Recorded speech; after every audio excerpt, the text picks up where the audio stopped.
நெடுங்காலத்திற்கு முன்பு பனியால் போர்த்திய ஒரு அழகிய கிராமத்தில் நிக்கோலஸ் என்று அழைக்கப்படும் ஒரு மிக கனிவான மனிதர் வாழ்ந்தார்.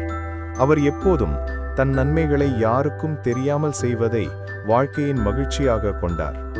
ஒரு நாள் அந்த கிராமத்தில் வாழ்ந்த ஒரு ஏழை தந்தையும் அவரது 3 அழகான மகள்களும் வறுமையில் தவித்துக் கொண்டு அவர்களுக்கு திருமணம் செய்யும் பொருளாதாரம் இல்லாமல் கண்ணீர் சிந்தித்து வாழ்ந்ததை பார்த்த நிக்கோலஸின் இதயம் நொறுங்கியது. அதனால் ஒரு நாள் இரவு அந்த 3 பெண்களும் அமைதியாக உறங்கிக் கொண்டிருக்க நிக்கோலஸ் சத்தமில்லாமல் அந்த வீட்டின் ஜன்னல் வழியாக ஒரு தங்க நாணய பையை உள்ளே எறிந்தார். அது உலர வைக்கப்பட்டிருந்த ஒரு சாக்ஸுக்குள் விழுந்த அதிசயமான தருணம் நிகழ்ந்தது. மறுநாள் காலை அதை கண்ட தந்தை அதிர்ச்சியிலும் ஆனந்தத்திலும் திளைத்து அந்த பரிசின் மூலம் தனது முதல் மகளுக்கு திருமணம் செய்து வைத்தார்.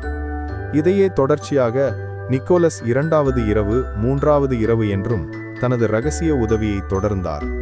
3வது முறையில் அந்த தந்தை யார் இந்த அற்புத உதவியை செய்கிறார் என்று தெரிந்து கொள்ள காத்திருந்து இறுதியில் நிக்கோலஸை நேரில் பார்த்தபோது கண்ணீர் மல்க அவரது கால்களை பிடித்து நன்றி தெரிவித்த அந்த தருணம் உலகத்தில் கனிவு எவ்வளவு பெரிய அதிசயம் என்பதை உணர்த்தியது. அன்றிலிருந்துதான் நிக்கோலஸ் என்ற அந்த கனிவின் உருவமே இன்றைய கிறிஸ்மஸ் தாத்தா, அதாவது சாண்டா கிளாஸாக மாறி ஒவ்வொரு கிறிஸ்மஸிலும் உலகெங்கும் இருக்கும் குழந்தைகளுக்கு அன்பும் பரிசும் வழங்கும் ஒளி உருவமாக மாறினார். இந்த கதை நமக்கு சொல்ல விரும்புவது இதுதான்: பரிசு என்பது பெரிய பொருள் அல்ல, மற்றவர்களின் வாழ்க்கையில் சிரிப்பை உருவாக்கும் ஒரு சிறிய கனிவே உண்மையான கிறிஸ்மஸ் பரிசு என்பதே.